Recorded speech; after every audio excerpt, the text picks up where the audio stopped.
English 1A, Reading and Composition. Researching, Part 3. Sponsorship. Who, if anyone, sponsors the site? The sponsor of the site is often named and described on the home page and is sometimes listed alongside the copyright date.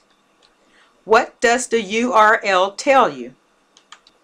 The domain name extension often indicates the type of group hosting the site: commercial, educational, nonprofit, governmental, military, or network. URLs may also indicate a country of origin, UK or JP. Purpose and audience. Why was the site created? To argue a position, to sell a product, to inform readers. Who is the site's intended audience? Currency. How current is the site? Check for the date of publication or the latest update, often located at the bottom of the home page or at the beginning or end of an internal page.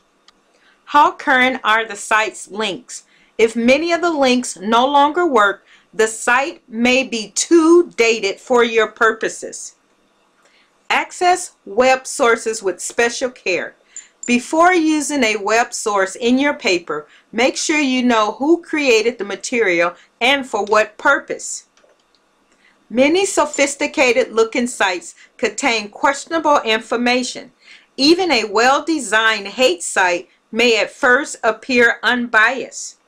Managing information, avoiding plagiarism. An effective researcher is a good record keeper. You will need methods for maintaining a working bibliography, keeping track of source materials, and taking notes without plagiarizing your sources. Maintain a working bibliography. Keep a record of any sources you decide to consult that may appear at the end of your paper in a working bibliography. The format of this list depends on the documentation style you are using. For English, use MLA. Once you have created a working bibliography, you can annotate it. Writing several brief sentences summarizing key points of a source will help you identify how it relates to your argument and to your other sources. You should evaluate the source in your own words and use quotations sparingly.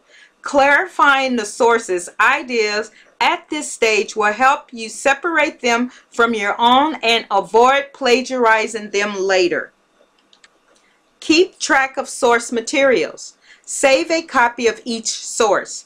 Many database subscription services will allow you to email, save, or print citations or full text of articles, and you can easily download, copy, or take screenshots of information from the web. You can highlight key passages, perhaps even color coding them to reflect topics in your outline. You can annotate the source in the margins by hand or with your word processing program comment features and get a head start on note taking. Finally, you reduce the chances of unintentional plagiarism since you will be able to compare your use of a source in your paper with the actual source, not just with your notes. When using citation software, which allows researchers to download references directly from online sources, you must proofread such citations carefully because the programs sometimes provide incorrect results. Information for a working bibliography. For an entire book, all authors, any editors or translators, title and subtitle, edition if not the first, publication information, city, publisher, and date. For a periodical article, all authors of the article, title and subtitle of the article, title of the magazine, journal, or newspaper, date, volume, issue, and page numbers. For a periodical article retrieved from a database in addition to preceding information. Name of the database and an item number if available. Name of the subscription service. URL of the subscription service. Accession number or other number assigned by the database. Digital object identifier if there is one. Date you retrieved the source. When printing or saving articles in PDF format, be careful because these files may not include some of the elements you need to properly cite the source. You may need to record additional information from the database or website where you retrieve the file. For a web source including visuals, all authors, editors, or creator of the source. Editors or compiler of the website if there is one. Title and subtitle of the source. Title of the site. Publication information for the source if available. Page or paragraph numbering if any. Date of online publication or latest update. Sponsor of the site. Date you access the source. The site's URL. As you take notes, avoid unintentional plagiarism. When you take notes and jot down ideas, be very careful not to use language from your sources unless you clearly identify borrowed words and phrases as quotations. Even if you have copied the author's sentences, either by mixing the author's phrases with your own words without using quotation marks or by plugging in synonyms into the author's sentence structure, you are committing plagiarism, a serious academic offense. To prevent unintentional borrowing, resist the temptation to look at the source as you take notes, except when you are quoting. Keep the source close by so you can check for accuracy, but don't try to put ideas in your own words with the source's sentence in front of you. When you need to quote the exact words of a source, make sure you copy the words precisely and put quotation marks around them. To prevent unintentional plagiarism, put quotation marks around any exact language you save from your source. Academic English. Even in the early stages of taking notes, it is important to keep in mind that in the United States, written texts are considered an author's property. This property isn't a physical object, so it is often referred to as intellectual property. The author or publisher owns the language as well as any original ideas contained in the writing, whether the source is published in print or electronic form. When you use another author's property in your own writing, you need to follow certain conventions for citing the material. If you don't, you risk committing plagiarism. Summarizing, paraphrasing, and quoting are three ways of taking notes. Be sure to include exact page references for all three types of notes, since you will need the page numbers later if you use the information in your paper.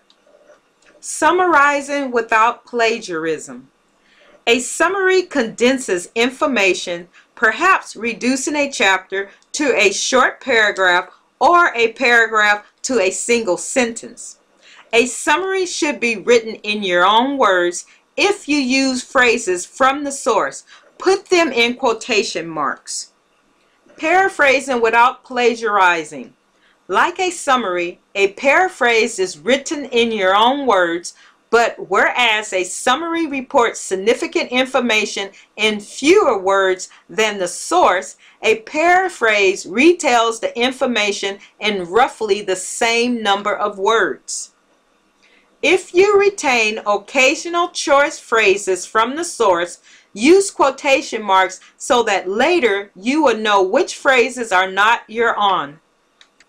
Using quotation marks to avoid plagiarizing. A quotation consists of the exact words from a source. In your notes, put all quoted material in quotation marks. Do not assume that you will remember later which words, phrases, or passages you have quoted and which are your own. When you quote, be sure to copy the words of your source exactly, including punctuation and capitalization. The various academic disciplines use their own style for citing sources and for listing the works that are cited in a paper. A writer's reference describes three commonly used styles: MLA, APA, and CMS. Choosing a documentation style. Select a style appropriate for your discipline. In research writing, sources are cited for several reasons.